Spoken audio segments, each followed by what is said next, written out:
Meghan Markle suddenly wears our jeans, right?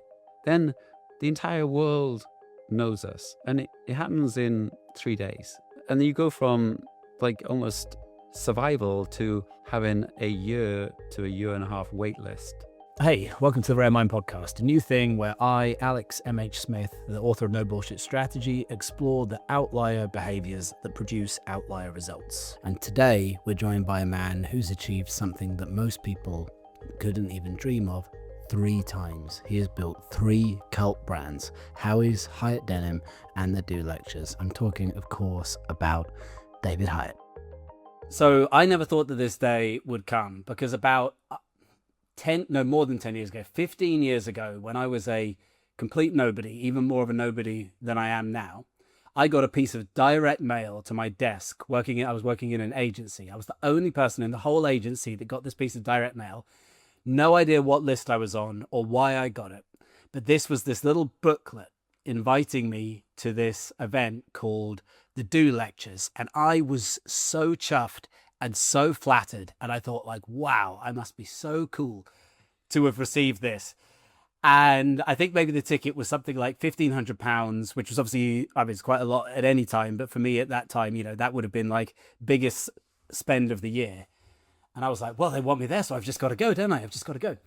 And I did go. And it was a magical experience, as anyone who's been there will tell you. We'll obviously get into it, but the Do Lectures is this event where being at the actual event is kind of more interesting than the substance of the event, to my mind. And the creator of this amazing thing and other amazing things as well is my guest today, David Hieatt, also founder of Howies, also founder of cult jeans brand Hiut Denim, and obviously founder of the Do Lectures. Thank you so much for joining me here. My pleasure. And direct mail works, right? So it's amazing. Direct mail. I'll tell anyone who will listen, but people don't want to hear it, the direct mail. I'm not too sure why. Yeah, but a lot of what we're going to be talking about today is like doing things that people will stop doing, or think doesn't work and actually still does work, but you still have to do it well. But it's I kind of love all that stuff. I love the zag. Yeah. It's a shame that line, zig when everyone zags or zag when everyone zigs, whichever way around it is. It's a shame that it became a cliche because sometimes the best, we were talking about this almost before we came on the air, sometimes the things which are the best, most important bits of advice, they become cliches and then people become blind to them, sort of nose blind to the ideas and dismiss it without ever actually executing it. Yeah. And it's a shame because actually, there's kernels of truth in all of these things. And so it is interesting. I mean, I love the thing of like a problem halved is a problem solved, and all these things, and they're going, okay, but we dismiss them because we hear them so much, but they're still true. Well, I've been following your work for a long time, and I was I guess the reason I was targeted somehow by that is that at that time, I guess I was a planner at an agency technically, which seems like quite low-hanging fruit for the Do Lectures. And although this is all maybe now sort of seems like ancient history to you, I mean, you were an ad man before you set up all of your different things, I believe. And I see you as being one of the pioneers of that maybe now slightly dated word. Is it dated, or has it just been used so much that it feels prematurely dated? The word purpose. And you wrote a great book on purpose, Do Purpose. I love the book, Do Purpose. And I also, obviously with all the strategy stuff I do, I believe that purpose is extremely useful and important and great, but I also think it might be the most bastardized, misapplied word in the entire business. It's worse than strategy. I don't think it's a worse word that's worse than strategy, but I think it actually might be worse than strategy. So I guess the first thing I wanted to just check in with you on is purpose dead? Like, has it been burnt out? Well, I mean, the problem with marketing people is they find a new word, and then they absolutely trash it. And like whether it's greenwash, purpose wash, whatever it is, the truth of purpose is do stuff that you deeply care about, with time you also deeply care about, and hope to hell that is something that other people care about too. And my conclusion on purpose is perhaps more holistic, of like that thing of the purpose of purpose is to make you feel alive. But there's a second sentence to it, and that is, like the purpose of purpose is to make you feel alive if you help others. Do you mean, so you want to be in that business where it makes you feel alive, but also it matters to someone else, and so I think, is purpose dead? I think the truth of it is not dead. I think marketing people, are really good at trashing names and making them mean less. But like, it's still your stomach. I mean, this sounds a bit odd, but like something in your stomach drives you to go and do the work that you need to do, and that's not going to go away. Purpose is not a hack. Belief is not a hack. It is something you genuinely get up in the morning and go, hey, do you know what? This shit matters to me. I hope to hell it matters to someone else. It's all the same with all the strategy stuff as well. Like none of this stuff is made up out of whole cloth. All people are doing is just observing what's true, and putting a word to it, giving a label to it. Like purpose existed in businesses such as they were in 1792, as did strategy, right? No one had written the books, but all we ever do is just kind of like notice these patterns and then put labels on them, like you say. I think so. I mean, it's interesting. Like purpose. You can think back to the chocolate makers, the Quakers and the Shakers, and like all these amazing companies. They were purpose driven. They just didn't have the terminology that we currently use for it, but they were doing stuff that mattered to them. Building communities. Go, oh, by the way, I need to give my people housing. Unless they have housing, then they're not going to be happy. Do you mean so? So I think all these things, they come in and out of fashion, but the truth of it never goes out of fashion. Like, should you do stuff that matters to you? Well, you have one life. You figure it out. On your last breath, do you actually go, oh, I completely fucking wasted my life. Good job. Well done. How did that go? Well, you're not going to have another chance. So, I mean, I just think it's so like, it's so like, of course you should do stuff that you care about. What especially if you care about time, because you do. And otherwise, how do you keep going when things get tough? Oh, by the way, they will get tough. Do you mean, so I always kind of like think of it as like fuel. It's just like, hey, it's fuel for the journey. It's not all the fuel. You still need innovation. You still need a little bit of luck. You still need a bit of everything. But it's good fuel for the journey, I think. I mean, that's the crux of it. I mean, I read the book, 10 years ago, or whatever it was, and the one line in it that like always stayed with me was purpose is fuel, or words to that effect. And I think the thing on a kind of boring technical note, the thing that always drove me up the wall about it, that people didn't, when you say purpose is fuel, to me that says everything that you need to know, because it encapsulates all of that stuff that you just said. But what happened, to my way of looking at it, and you mentioned the marketers, is that people thought, well, I come up with a purpose that I care about, and therefore the customer cares about it, and therefore then purpose becomes essentially a marketing message. Now, there are a few businesses out there who are so lucky that their purpose and their sales message are overlapping. Yeah. But for 99% of businesses, purpose is something that keeps you going, the people running the company. Yeah. But quite possibly the customer couldn't give two shits about what the purpose of Domestos is, or something like that. But then you had all of these businesses who would come up with some purpose. They would then try and use it as a marketing message. Buy Domestos bleach because we believe in elevating the human spirit, whatever.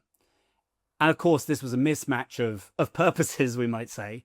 And then everyone says, oh, well, purpose is bollocks, isn't it? Because look, my purpose-driven campaign didn't do anything. But it's just a complete misunderstanding of the kind of the order of things. Yeah. And the thing that we sort of got to in the end was just going like, hey, do you know what? It's just the way we do business. We're not going to really completely shout about that anymore. It just happens to be our way. And so as you find out about a company, you go, oh, they do this, and they do this, and then they do this, but it's not the fundamental reason why you bought the product. And I think a lot of people led with purpose, but it was just a marketing thing. And then a customer the customer's so smart, just going like, you don't actually mean that. You don't really care about it. And therefore you go and bastardize something which actually has a truth. And you just use it for, ill-gotten gains. And you go, and therefore it gets tarred with the brush, right? So, I mean, all of this being said, so Hiut Denim, which you sold, was it recent? It feels like it was recently. Was it that recently, or was it years ago? It was about a year ago. About a year we got some investors in. We kind of we hit some wins, and things got pretty tough. And but like like that said, is the day we started, I knew it was going to be tough. And I and it's an interesting thing. And the thing that I think about is like, oh, would I do it again, knowing how hard it was? And I'm going, you should always do hard things. And because there's still people in town now making jeans. Hopefully they get to retirement, and so that thing of going, we knew from the very day one that how hard it was going to be. Didn't know exactly it was going to be that degree of hard, but I kind of knew it was going to be a tough old gig, because just you were fighting economics, which were a lot of times against you. Do you mean? And but I'm so glad we did it. Do you mean? I'm just going, So we sold it a year ago. We kind of got some people interested in it. We thought we were going to be in partners with them, but they kind of wanted all the wheels, all the hands on the steering wheel. And you're going, hey, do you know what? I'm not going to fight you. We're going to go and do this thing over there called the Do Lectures. We haven't done it in 16 years full time with full focus. That seems to me like a really lovely proposition to go and chase. So it was about a year ago. I mean, and like all these things, Alex, they're sort of bittersweet at the time. We do care about the people there, and we care about the town. We care about the product, we care about the customers, but sometimes you have to go, do you know what? Probably not going to win this battle. Well, and then you go, well, so get out. You go, fine, okay. Yeah. Before we get on to the Do Lectures, for people who don't know, to save you the story, like that Hiut Denim is one of the ultimate cult fashion brands. Fantastic purpose, fantastic story of the town where you live, where they used to make there used to be a big jeans factory, which then closed, and then you wanted to get the town making jeans again, and that was like the pretext for creating the business. Celebrity fans, like a beloved brand, amazing newsletter, marketing, etc., etc. So on the face of it, a lot of stuff which so many businesses would think, is like the ultimate blend, the ultimate ticket. But as you say, you did face headwinds. It was difficult. I guess what I'm curious about is were the idealistic elements of the business, were they things which made your job harder? And if you'd put them all in the bin, the story would have been different? Or were they things that carried you through what otherwise would have killed a lesser business? There's a lot to the question, and of course, whenever you go, oh, let's go and do organic cotton when the other cotton is so much cheaper, and also the truth is your customer mostly doesn't care, but you kind of care, and so then your margin gets sliced, and also the things like suddenly you have an electric bill that goes from £1,000 to £7,000 a month, and you're going. So Yeah. you're getting a lot of headwinds, and but also it's that thing of you also make mistakes, and then you go, oh, like how big a mistake was that? And to give you an example is like, Meghan Markle suddenly wears our jeans, right? And so with the best will in the world, like nobody knows us. Then the entire world knows us, and it happens in 3 days. Um, and then you go from, how's the orders? And then you go from, like, how many orders can you possibly get this month? Can we maybe increase it by 10%? And then you go from like almost survival to having a year to a year and a half wait list. And and you're there going, like, that happens in 3 days. And then you've got to go move factory. You got to go and spend £250,000 move factory. Um, but the mistake is, we all make mistakes, right? And you're going, now there's not that much I would change particularly, but like, we stopped marketing for a year and a half because we were so worried about upsetting the customers who had to wait.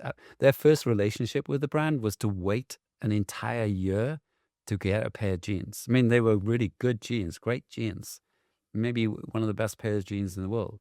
But like a year was, yeah, a year was like a test of a relationship, and it was the first time. It was our first date, and they're going, and so I made a decision going, we're not going to do any marketing for a year and a half. And then when we finally caught up with all the orders, we'd been silent for a year and a half. And when like a train like pulls out a station and it sort of buffers, doing this as that carriage just goes, Yes. and so like we were buffering like hell because suddenly like we caught up with the orders, we did all the stuff, but like we had a year to a year and a half of doing no marketing, and people have forgot about us.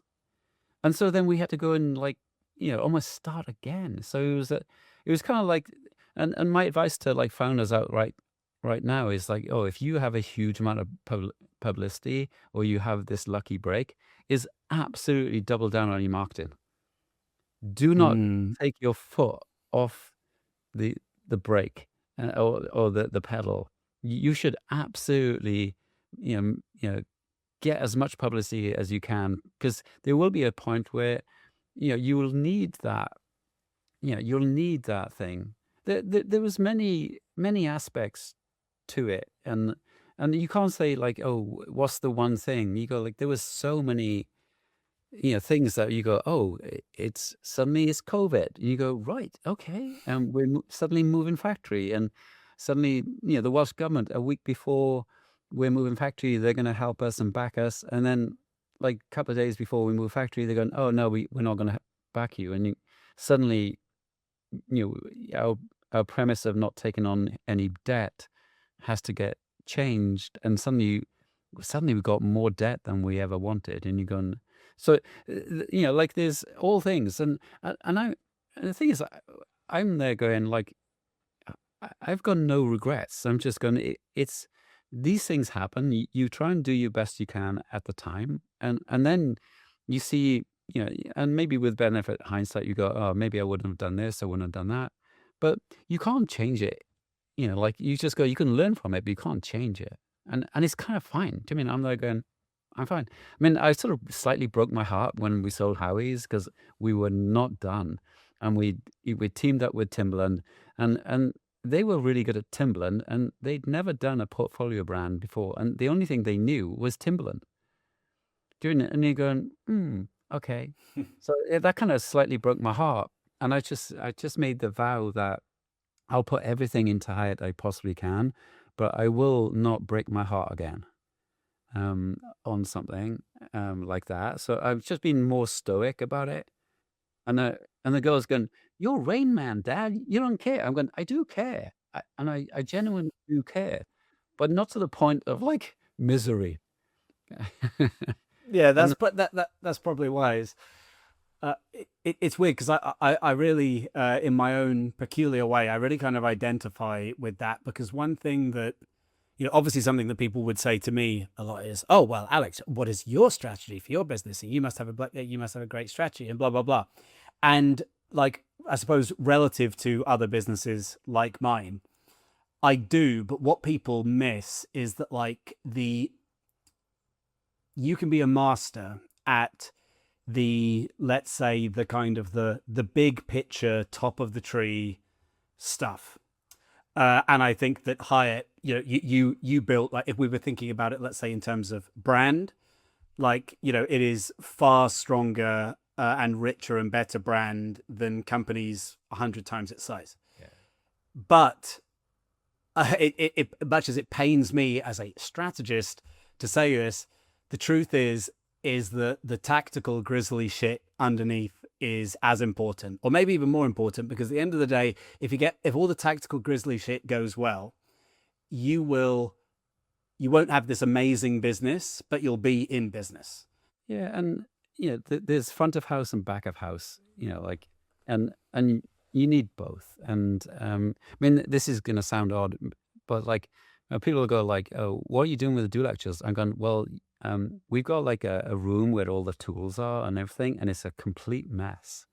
And I'm gonna strategize that into extreme efficiency, because when I tell people, going, "Oh, we're gonna, I want us to be the best 100 human gathering, of anyone in the world, whether that's in America, over here, whatever."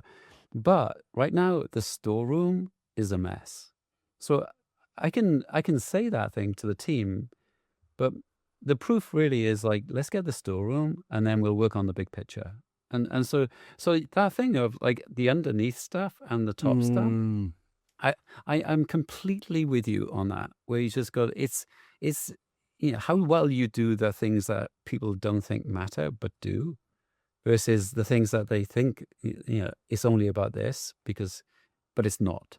And so that thing of it, you need the two things. You need the left leg and the right leg, and you go, "Oh, which one's more important?" You go, "Honestly, I think they're probably both most important." Well, and with the do lectures then, so this is another, I mean, you're just like churning cult brands out left, right, and center, but like another cult brand. But this is judged purely as a money-making business. That isn't really what it has been for most of its history. Am I right in that? Yeah, no, it was just like a side project, and it was born out of. I mean, oddly, I mean, we had really good relationships with Patagonia, and I'd done a piece of copy for Howies, which, I mean, this sounds so random when I tell people. They just go, "You what?" I wrote about the journey of a carrot from Poland to cardigan. Every left turn, every right turn, every roundabout. Like I mean, I've written some really quite boring pieces in my past, but this one was on another level. But it influenced Patagonia enough to go and do the Footprint Chronicles.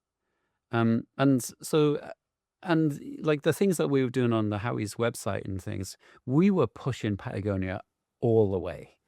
And we were in discussions whether they'd buy us or not, and in the end they didn't. But they kind of, I won their respect, and which was important to me, because I actually really liked them, and I looked up to them, and they invited me to they every 2 years they have like a boot camp, or tools camp, and they said, "Come over," and there's only 80 people in the world, and I said, "Well, I can't. I'm really up to my head with Howies. I can't. I'd love to be in California and go and listen to some great talks, but right now I can't do it. But I'll watch them online." And they said, "Oh, they don't film them online." I went, "Oh, that's such a shame that you don't do that, because that information was probably be really useful to more than 80 people." And so like that was the catalyst for it to go and start. So, and we only planned to do one. And so, like, in terms of strategy, I mean, this is the do lectures is like not a good example, because it was like, we'll do one, it'll be fun, and then 16 years later, we're kind of now full time for the first time in 16 years, myself and Claire.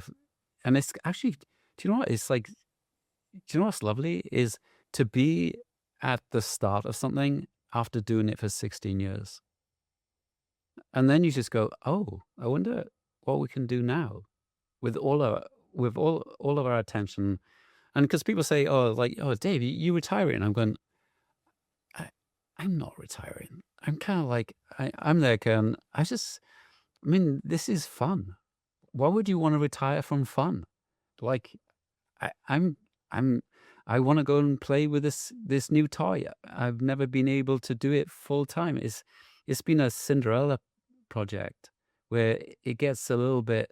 It can go to the ball 3 days a year, gets a little bit of water, blooms for a bit, then doesn't get any more water, and they go, what if we went and, where can this thing go? And from a business perspective, it probably is a business. Somebody paid us £1.1 million to curate some talks for us. So it's like, oh, it must be a business. Because you go, that's quite a nice number. And it only took me 4 days work.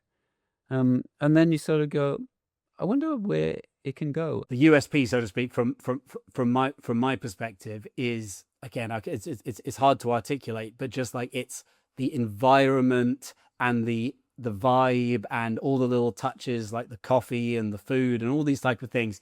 It's all those structural elements which are the exciting bit. Is that consciously how you see it, or is that just what happened?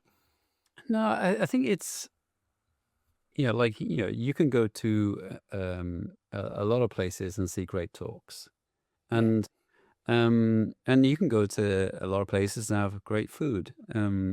You can go to a lot of places and meet great people. You can go to a lot of places and hear, great music. And I think for a moment in time and for 3 days and 3 nights is all those things come together as a whole. And when you put all those things together, it's much greater than just one of those things. Oh, I saw a great talk. And it does something, and I'll be honest, I don't truly understand the magic of it as a whole, but it does something that I've not experienced elsewhere. And I've been to various conferences and this and that, and I just go, they just leave me a little bit flat. And I'm there going, and like there's big events and there's small events. I mean, I think our place is as an experience for 100 humans is probably the best in the world at what it does.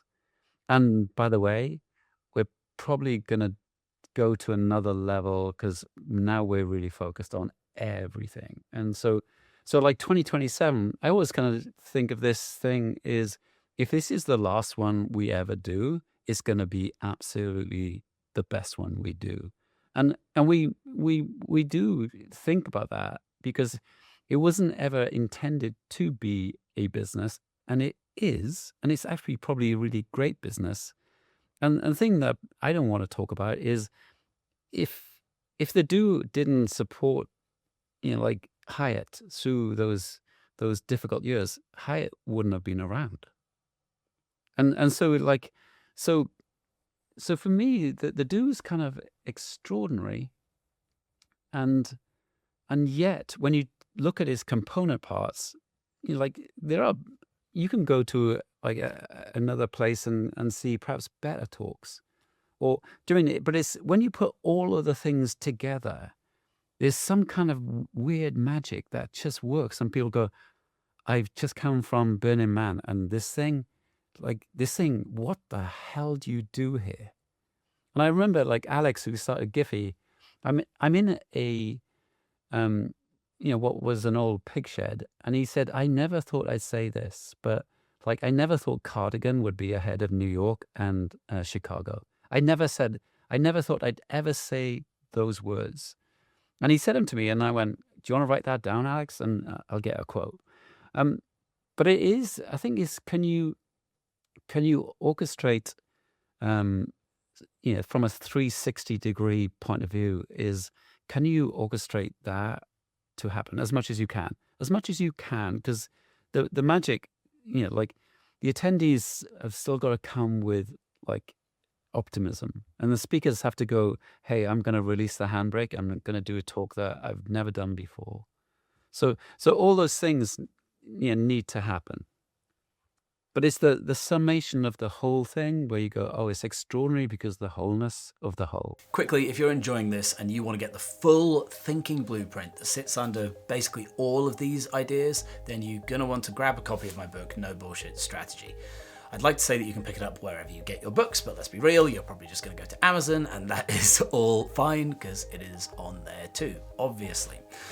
Two of my favourite reviews are one where a professor from USC said that she'd made it required reading for all of her students, quite right too, and another where a guy called it a spiritual masterpiece masquerading as a book on strategy. Now that is obviously the kind of praise I am here for, so if you're curious what the hell he was on about, then go and check it out.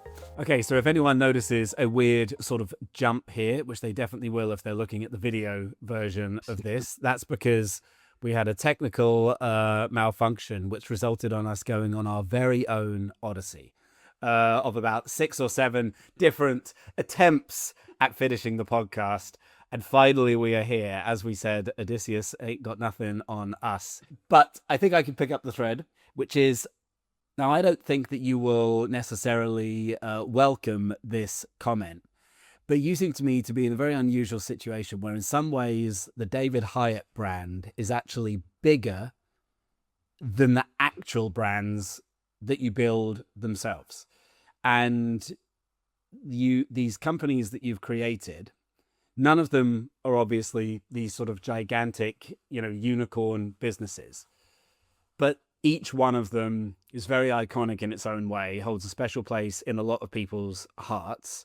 So to do that once is all well and good. To do that 3 times isn't a coincidence. So what is it that David Hieatt specifically has? What is this knack that you have for making these brands that really resonate with people? Because I have no doubt that if you decide to build thing number 4, that will just go on the pile of your artwork, if you like. Yeah, I don't know if there's a secret sauce to it, but the thing that I'm always looking for is what isn't there. And when we started Howies is, I just observed, and I was a big fan of Nike and, Adidas and all these brands and stuff. But they, from a voice perspective, they didn't have a really conversation that was, in any way relevant to me. And I just thought it was a really good idea to go and, start a brand that, would in some ways make you think as well as buy. And I thought most brands at that time were really about like just making me buy or, love the brand, but they didn't really sort of push me to think. And I just thought that in existence, somebody should start that brand. Maybe, maybe we could do it. And I guess you can see that thread through all of them. Yeah, that I never thought of it that way. But like the brand that makes you think. With something like the Do Lectures, it's a little bit more obvious and natural. And coming from where I'm coming from as a sort of thought leader, content creator type person, obviously that would seem to be a given. But when you step back and you look at the market more broadly, that's clearly not a given. That's very unusual. But I guess that a lot of that is then wrapped up with content and. Another thing that sorry to cut you off, but this might contribute to what you're going to say. You're also, one of the great copywriters. When I had my LinkedIn breakout, a lot of it came from, frankly, just ripping off your style on LinkedIn. But now that copy has been so subsumed by AI, it would feel like it's become a lot harder to repeat the trick that you've done 3 times now. Yeah, maybe. I mean, I've definitely written, all the things that we've done into existence, and kept going Mm. back to the truth of things. And the thing is, I'm a bit more optimistic about like where words, will go, because actually being original is still particularly hard. Mm. Having points of view is particularly hard. Being sort of contrarian is particularly hard. So I'm kind of like, what I'm sort of seeing, and I'm sure you're seeing, is like lots of people being kind of the same. So I'm going, whenever that, tends to happen, I think there's still opportunities. I think creativity is not particularly going anywhere. I think great writing is as hard as ever. And I'm sure the quest to try and do that each and every day is particularly hard. So I don't know if that skill is particularly going anywhere. I think people are, like, talk about like slop and, AI slop. I think that's going to go away pretty much. I think pretty good is going to be, available to most people, but exceptional, like really interesting thinking, is still going to be a hard thing to do. I mean, and I think that Yeah. that's the challenge for us, as brand builders, as strategists, is to have those insights. And it's always true, right? Like, it was always hard to have those insights that no one else has had. Yeah. It's kind of like, oh, that's kind of annoying. It was hard in the 60s, 70s, and it's probably true now. But I mean, yeah, but I think what will happen is things will be different. But I think the ability to stand out is still the challenge. Yeah, I mean the one part of that I struggle with, which, and I never get a favorable audience when I say this. Everybody absolutely hates it because it sounds very naive and like something a very stupid person would say, and maybe I'm a very stupid person, but I still think it's true. We tend not to notice that history and culture and also business is a cumulative endeavor. So once something is out there in the public consciousness, in the zeitgeist, it is out there. So you can't uninvent something when it's there. And so because of that, by definition, every passing year, there are simply more concepts in the public domain. And Mhm. you couldn't measure this, but Yeah, hypothetically, if you could, the number of concepts there are in 2026 is so much higher than it was in 1996. So even I wouldn't say eventually you run out of things that can be thought and you can run out of things that can be invented. That's not true, because you're always responding to the new context. yeah, What you do start to run out of, I think, slightly, and what I see at the moment, is you start to kind of run out of space to try these concepts. You start to run out of bandwidth. When you started Howies, there was, in hindsight, probably didn't feel that way at the time, there was this huge amount of kind of space to experiment with a brand like that. And it felt like this fresh thing that had never been seen before. If I'm starting a similar brand today, even if I have a similarly original chain of thought, yeah. I'm putting that into an idea space where there aren't like 6 ideas, there are like 600 Yeah, ideas. yeah. But also, what you're speaking about is like there's a moment in time where something is right, and Yes. so with Howie's, like, we got lucky. I mean, like, people think, oh, hey, all right, I got lucky 3 times, but I got lucky with time mostly. It was, the time for Howie's was really right. And actually, even with Hieatt, especially in the first couple of years, the timing was really right, because people wanted to bring manufacturing back home. They wanted to make things. They wanted quality. So those moments in time is, you got to have the right idea for the right moment in time. And I can give you an example of, like, we started a sort of, I don't know, gastro pub, and it was 10 years early, and it was called the 25 Mile, and it was, yeah, try and get the ingredients from a 25-mile radius. It was I all about, remember this. yeah, it was all about the provenance of food. Mm. We lost so much money on that because we were 10 years early. Now, Cardigan has Michelin star restaurants. And you suddenly go, Jeez. and a lot of them were inspired because what we did, right? So we were the pioneers. We got shot. So, and that was like a good idea, but it was in the wrong time moment. And so I think I agree with you in some respects about it is harder, but it's also getting lucky with that time moment. And I'm focused now on the do lectures, and guess what's about to happen is coming together becomes way more important because we're just going into a digital Mm-hmm. age like we've never seen Mm-hmm. before.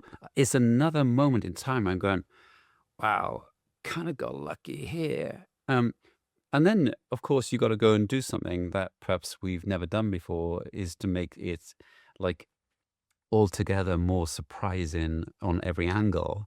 But we never had the time available to give it before. So that's kind of, so I think that thing of picking moments in time is it can be luck. Sometimes you just see something that no one else does. I remember Perry, who started Kickstarter, having a chat with him about this, and he said, like, because it's like catching a zeitgeist or a trend. He said, I think it's more than that. It's seeing or sensing something that other people haven't yet, and sometimes you've got that moment in time. It allows you 5, maybe 10 years if you're lucky to get ahead and make the name. But and maybe that time is more compressed now. It might buy you 3 years, who knows? But it's the compression of time is perhaps what you're speaking of. And I think that is definitely a true thing. Is and also it does seem like there's just more of everything, which it probably is. There is more of everything, but I mean, I absolutely love the point that you're making here. And one way that I've thought about this in the past is that certainly every great brand, probably not every great business, but every great brand is an antidote. Is an antidote to something that prevails, Yes.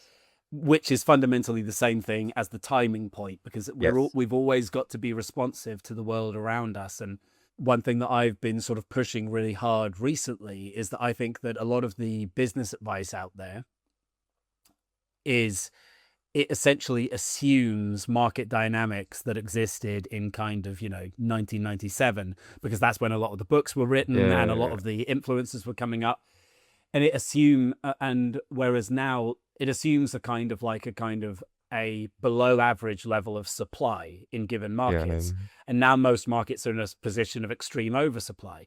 So very logically, the business advice, it needs to adapt from assuming undersupply to assuming oversupply. But that doesn't happen at all. The one that drives me absolutely mad is the concept of niching, which is smart for a moment in time, Yeah. but eventually you niche to oblivion. If you fragment an industry down into 1,000 micro players, then you have to think again. Then you need to use a different approach. So maybe this idea is, as you said, the 25 miles. Maybe it's early, but I think the point is that, like, if we can always be just so responsive to time, Yeah.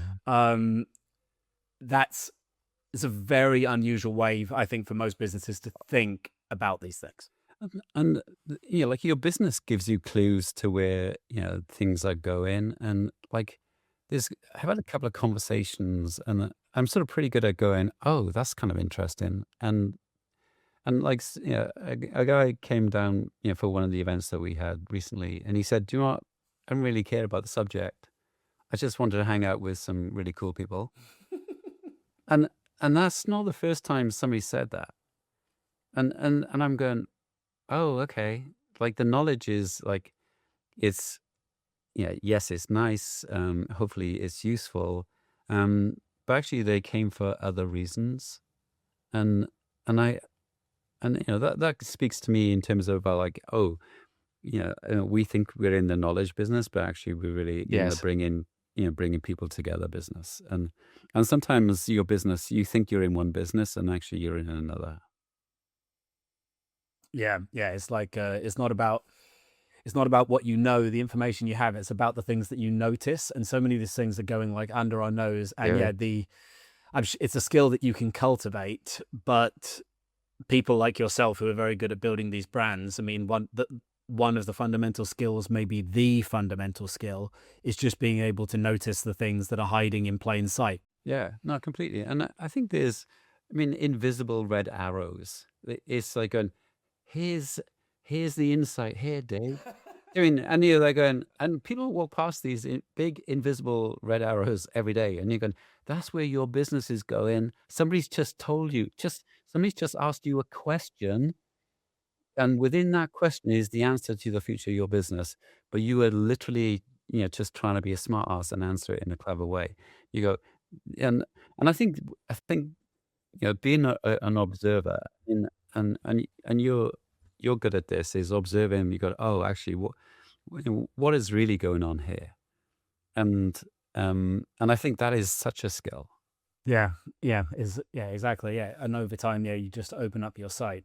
Well, to this point, then, so the do lectures. Now that you're all in on the do lectures, what is the you talked before, which I strongly feel out there that people are sort of feeling kind of tired and a little bit disheartened. What is the role of the do lectures in all of this going forward? What do you, leaving aside the sort of the specifics, what do you want Yeah, it I think to do? it's as simple as bring amazing people together and and let them, because I believe the power of bringing people together is all of the people. And so, like, if you're organizing an event, some people think it's all about the speakers, but actually it's the totality, and it's the conversations after the speakers. So bringing people together, and just over time, like the compression of time is like, we want to do everything so quick these days.